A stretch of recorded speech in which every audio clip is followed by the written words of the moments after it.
Қайырлы күн баршаңызға. Бүгін сіздермен осындай жеңіл тіске басардың, яғни закусканың рецептін бөліскім келеді. Міндетті түрде жасап көріңіздер және каналыма тіркелуді ұмытпаңыздар. Бізге қажетті лаваш, тауық еті, кез келген бұрыштың түрі, қаймақ, сыр, қызанақ және қияр және чеснок қажет болады. Ал бастайық.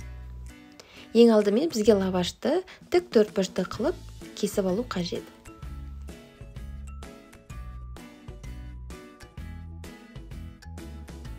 Алдын ала дайындап пісіріп қойған тауық етін тураймыз. Қызанақты да жіңішке қылып тураймын.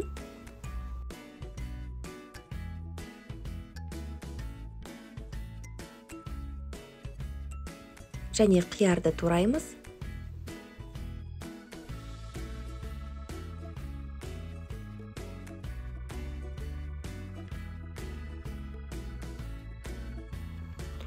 Үш қасық қаймақ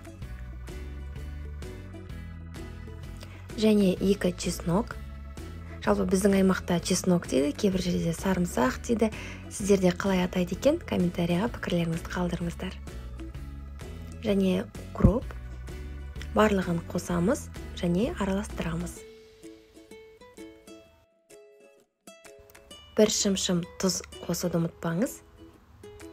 Тағы да араластырамыз. Ал енді соусын осылай 4 бұрыш қылып, бір бұрышына ғана жағамыз. Барлық жерге жақпаймыз. Ал енді барлығын тек бір бұрышқа ғана жинайтын боламыз.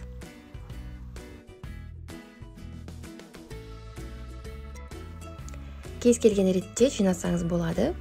Бұл менде бірінші тауық, одан кейін қызанақ, одан кейін қияр, сыр және кез келген зеленді қолдансаңыз болады. Ал енді қараңыз, міне былай жинаймыз. Нығыздап қойсаңыз болады. Шашылмайды. Және ең соңғы бұрышын ішіне кіргіземіз.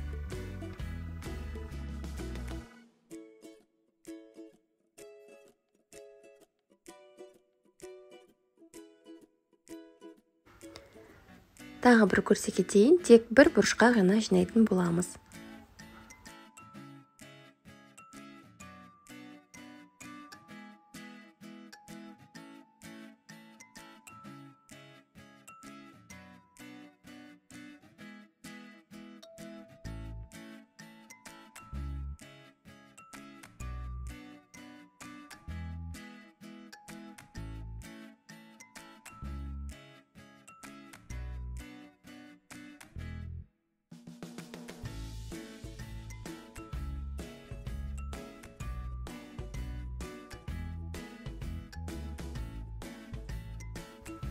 Бізге бір жұмыртқа қажет болады, және майды қыздырып қою қажет алдын ала.